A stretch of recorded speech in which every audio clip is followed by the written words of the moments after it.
Hello students, today I will discuss about class 10th exercise 3.3 question number first. Question number first में बोल रहा है कि solve the following pair of linear equation by the substitution method. अब मैंने आपको 3 rules और graphical जो है इसके अलावा 3 रूल्स और भी बताया था, सब्स्टिट्यूशन, एलिमिनेशन मेथड और क्रॉस मल्टीप्लिकेशन मेथड। ये 3 मेथड बताया था। आप हमारा इंट्रोडक्शन चैनल देखना, इंट्रोडक्शन जो वीडियोस है उसमें मैंने आपको सब्स्टिट्यूशन मेथड के द्वारा कैसे एक्स और वाई को वैल्यू को फाइंड आउट करते हैं ये उसमें बताया गया है। ठीक है, तो अब हम यहाँ पे डिस्कस करेंगे कि सब्स्टिट्यूशन मेथड से टोटल इसमें 6 पार्ट्स है, लेकिन हमने 3 पार्ट्स का वीडियोस बना रहे हैं और अगले नेक्स्ट वीडियो में 3 पार्ट्स का बनाएंगे, यानी उसमें होगा 4th, 5th और 6th। तो सबसे पहले हम पहला क्वेश्चन डिस्कस करते हैं। पहला जो क्वेश्चन है वो है x प्लस वाई 14 और x minus y equals to 4। इसको हम इक्वेशन नंबर 1 और इक्वेशन नंबर 2 लेट कर लेंगे। ठीक है, ये हमारा इक्वेशन 1 हो गया, फिर 2 हो गया। अब हम क्या करेंगे, इक्वेशन नंबर फ्रॉम इक्वेशन 1 आप इसको 2 से भी ले सकते हो, कोई दिक्कत नहीं, किसी एक इक्वेशन से ले सकते हैं। From equation 1 x plus y equals to क्या है 14, तो x इक्वल्स टू क्या हो जाएगा 14 माइनस वाई, क्योंकि y इधर जाएगा तो माइनस में हो जाएगा। जरूरी नहीं है, मैंने यहाँ x रखा, आप y भी रख सकते हो। ठीक है, y रखकर x को इधर लेकर आ सकते हैं। ये हमारा इक्वेशन नंबर 3 हो जाएगा। क्लियर। अब हम क्या लिखेंगे कि पुटिंग द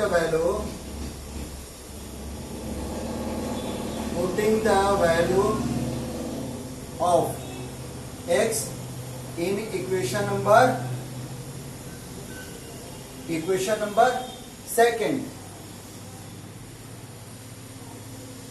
यानी x की वैल्यू इक्वेशन नंबर सेकेंड में रखेंगे। ठीक है, समझ में आ गया। ये पहले हमने फर्स्ट से थर्ड इक्वेशन बनाया और थर्ड को हमें किस में रखना है, इक्वेशन नंबर सेकेंड में रखना है। तो x के जगह पर रखना है, तो x के जगह पर हमें क्या रखना, 14 माइनस वाई इक्वल्स टू 4। समझ में आ गया। ये हमारा x की वैल्यू है, क्योंकि x यहाँ पे है, माइनस है तो माइनस और y है तो y, और यहाँ पे 4 है तो 4 लिख दिया। ठीक है, अब हम क्या करेंगे, ये 14 क्या है, कांस्टेंट है, तो इस साइड में लेकर आएंगे और इन दोनों वेरिएबल को क्या कर देंगे, प्लस कर देंगे। प्लस इसलिए होगा क्योंकि दोनों का साइन सेम है। अगर ये दोनों माइनस में है तो भी प्लस होगा, अगर प्लस में है तो भी प्लस में होगा। लेकिन फर्क होगा कि अगर ये दोनों माइनस में है तो साइन माइनस का होगा, अगर ये दोनों प्लस में होता तो ये साइन प्लस का होता। लेकिन जमा दोनों कंडीशन में करेंगे तो ये हो जाएगा माइनस 2y इक्वल्स टू क्या हो गया, अब इसमें माइनस करेंगे क्योंकि एक प्लस में और एक माइनस में है, तो माइनस का क्या होगा 10 होगा, क्योंकि माइनस की संख्या ज्यादा है। तो सो y इक्वल्स टू क्या हो जाएगा, माइनस 10 अपॉन में माइनस का 2, कैंसिल आउट कर देंगे, 2 1 जा 2 और 2 5 जा 10। तो ये y की वैल्यू कितना हो गया, अब हमारा 5 आ गया। अब हम करेंगे पुट, ऐसे ही लिख सकते हो, putting the value of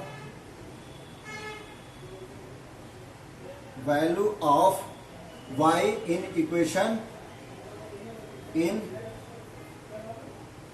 equation number 3। अब थर्ड में रखेंगे, तो जब हम थर्ड में रखेंगे तो x की वैल्यू क्या हो जाएगा, x इक्वल्स टू 14 और y की वैल्यू 5 है ना, तो ये हो गया 9।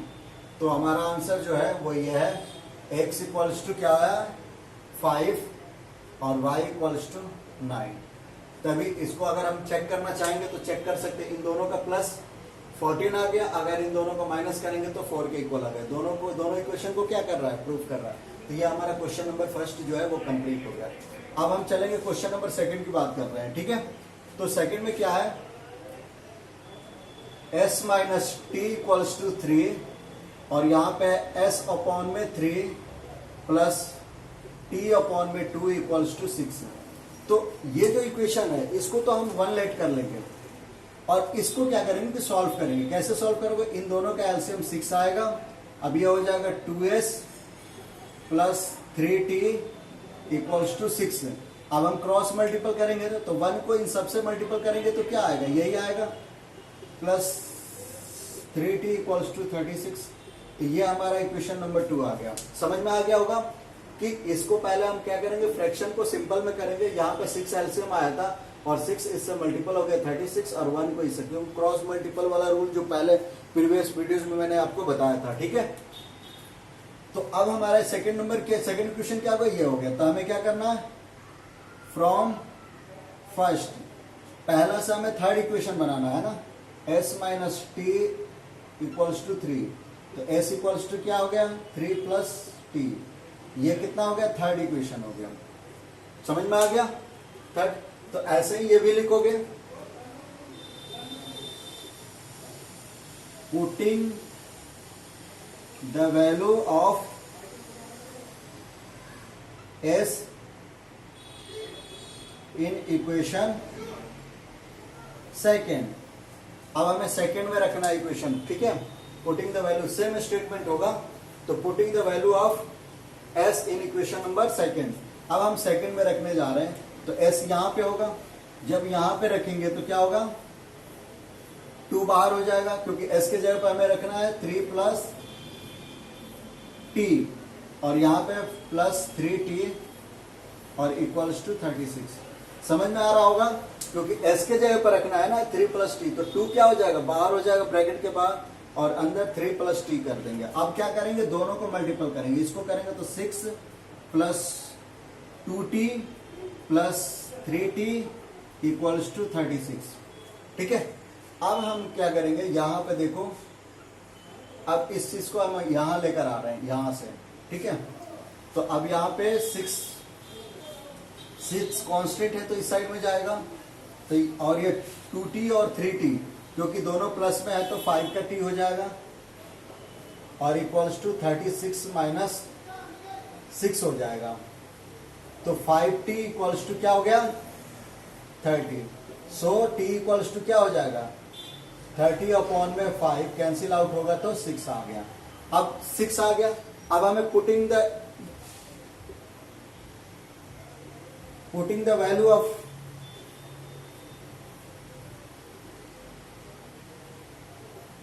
t equals to 6 in equation number third. अब हमें t की वैल्यू कहां रखनी है, इक्वेशन नंबर थर्ड में, यहां पे रखनी है। तो s इक्वल्स टू क्या हो जाएगा, 3 प्लस t के जगह पर 6 रखेंगे ना, तो 9 आंसर हो गया। तो हमारा आंसर जो है वो ये आ गया। s इक्वल्स टू कितना आ गया वैल्यू, तो यहाँ पे s हो गया 9, तो यहाँ लिख सकते हो t equals to 6 and s equals to 9। इन दोनों का अगर हम इसमें रखना चाहेंगे यहाँ पे, तो 9 में से 6 माइनस करेंगे तो 3, और यहाँ पे 6 रखोगे तो 3 2 जा, और यहाँ पे 2 3 जा, तो फिर ये जाकर यहाँ पे आपका 3 और 3 कितना हो गया 6, तो ये प्लस LHS RHS के इक्वल हो जाएगा। तो इस तरह करके ये क्वेश्चन नंबर सेकंड कंप्लीट हो गया। अब हम चलते हैं क्वेश्चन नंबर थर्ड की बात कर रहे हैं। ठीक है, इरेज कर रहा हूँ, बैक करके आप इस वीडियोस को दोबारा देख लेना। और सब्स्टिट्यूशन मेथड में होता क्या है कि थर्ड इक्वेशन बनाते हैं। इसको बिल्कुल कंफर्म आप याद कर लो कि जब भी सब्स्टिट्यूशन मेथड आएगा हमें थर्ड इक्वेशन बनाना ही है। ठीक है, अब ये होगा 3x minus y equals to 3, equation 1 write कर लेंगे, और ये हमारा 9x minus 3y equals to 9। इनमें से हम कॉमन ले लेंगे क्या, 3, तो ये हो जाएगा 3x minus y equals to 9। अब ये 3 कहाँ जाएगा, इसके फ्रैक्शन में जाएगा, तो 3x minus y equals to 9 upon 3 cancel out होगा तो 3, तो 3x minus y equals to क्या हो गया 3। तो ये क्या हो गया, अब इसमें देखो, इसमें ये 3x प्लस वाई क्या है, तो दोनों लाइन क्या हो गया, इक्वल आ गया, इक्वल आ गया, यानी कि इसका अगर हम रेशियो चेक करेंगे तो हमारा किस कंडीशन को फॉलो करेगा, A1 A2 B1 B2 और C1 C2, क्योंकि यहाँ पे 3x प्लस में भी है और ये y भी है, लेकिन फिर भी हम चलते हैं उस क्वेश्चन को करने के लिए। फ्रॉम 1, तो ये हो जाएगा 3x minus y equals to 3, तो यहाँ पे हो जाएगा 3x equals to 3 plus y, तो x इक्वल्स टू हो जाएगा 3 प्लस वाई अपॉन में 3। अब ये थर्ड इक्वेशन हो गया, ठीक है। अब हमें थर्ड इक्वेशन को किस में पुट करना है, फर्स्ट इक्वेशन में पुट करना है, ठीक है। तो ऐसे ही स्टेटमेंट आप लिख सकते हो कि पुटिंग द वैल्यू ऑफ, ठीक है, x इन इक्वेशन नंबर थर्ड। तो अब हमें सॉरी इक्वेशन नंबर सेकंड में हमें रखना है ना। तो अब सेकंड क्या है, तो सेकंड हमारा इक्वेशन ये है 3x minus y equals to 3, और इसको अगर हम x के जगह पर ये सेम रकम रखते हैं तो 3 प्लस वाई अपॉन में 3 और इंटू में 3, क्योंकि ये 3 यहां पे है, और माइनस वाई इक्वल्स टू 3। समझ में आ गया, क्योंकि 3 क्या है, बाहर है, और x के जगह पर हमें क्या रखना है, ये वैल्यू रखनी है, ठीक है। तो मैंने रख दिया। अब ये 3 से 3 कैंसिल आउट हो जाएगा, तो ये हो जाएगा 3 plus y minus y equals to 3, cancel out हो गया।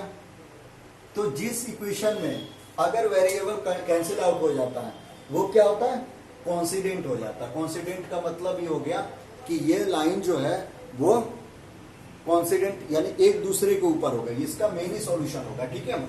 यहां से भी चेक करके आप डायरेक्ट आंसर लिख सकते हो, लेकिन हमने ये क्वेश्चन इसलिए सॉल्व किया ताकि आपको समझ में आ जाए कि यहाँ पे y की वैल्यू ही बिल्कुल 0 हो गया, ये सिर्फ 3 आ गया, ठीक है। तो आप इस कंडीशन में आप इसमें क्या लिखोगे, आपको ये लिखना है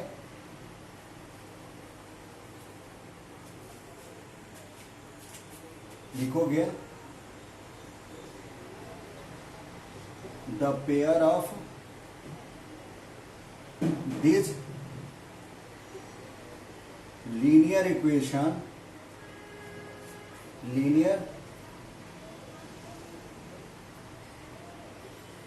इक्वेशंस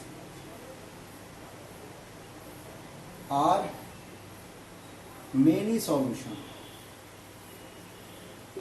आपको बताया था ना कि कोई एक इक्वेशन होगा तो उसका मेनी सॉल्यूशन होगा, तो कॉन्सिडेंट में क्या होता है, मेनी सॉल्यूशन होता है, इसका इनफिनिट सॉल्यूशंस हो सकता है। तो अब ये स्टेटमेंट लिखने के बाद आप इस क्वेश्चन को यहीं पे क्लोज कर देना, ठीक है। क्योंकि यहाँ के एक्स और वाई की वैल्यू क्या होगा, कोई एक नहीं आएगा, इनफिनिट आएगा। कैसे आएगा, थोड़ा बहुत एग्जाम्पल के तौर पर मैं समझा दे रहा हूँ। जैसे सपोज करो, लिखना नहीं है, बस ये स्टेटमेंट लिखकर छोड़ रहने देना, लेकिन मैं आपको समझा रहा हूँ 3x minus y equals to, अगर हम 3 लेते हैं तो यहाँ पे क्या होगा कि जैसे जैसे हम ये y इधर कर देते हैं या यहाँ पे, तो x इक्वल्स टू क्या हो गया था, यहाँ पे हमारा इक्वेशन आया था 3 प्लस वाई अपॉन में 3।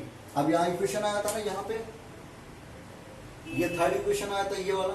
अब हमें y के जगह पर अगर y 0 लेते हैं, y अगर हम 0 रह लेंगे तो x हमारा क्या हो जाएगा, 3 प्लस 0 प्लस 3, तो 3 अपॉन 3 कैंसिल आउट 1, यह आ गया x की वैल्यू। अगर यहाँ पे अगर हम x y इक्वल्स टू 1 लेते हैं तो 1 लेंगे तो क्या हो जाएगा, तो x इक्वल्स टू हो जाएगा 3 प्लस 1 अपॉन 3, तो ये हो जाएगा 4 अपॉन 3। तो देखा जैसे जैसे y की वैल्यू चेंज करते जा रहे हैं वैसे वैसे क्या होगा, x की वैल्यू प्राप्त हो रहा है। तो इस तरह इनफिनिट सॉल्यूशन होगा इसका। लेकिन बाकी जो 2 क्वेश्चन ये वाला और ये किया था उसमें सिर्फ वही एक यूनिक सॉल्यूशन होगा, वही एक सॉल्यूशन होगा जो इस दोनों इक्वेशन को सेटिस्फाई करेगा। तो ये आपका क्वेश्चन नंबर 3 कंप्लीट हो गया। अब हम 4th, 5th, 6th जो है वो नेक्स्ट वीडियो में बताएंगे। Thank you.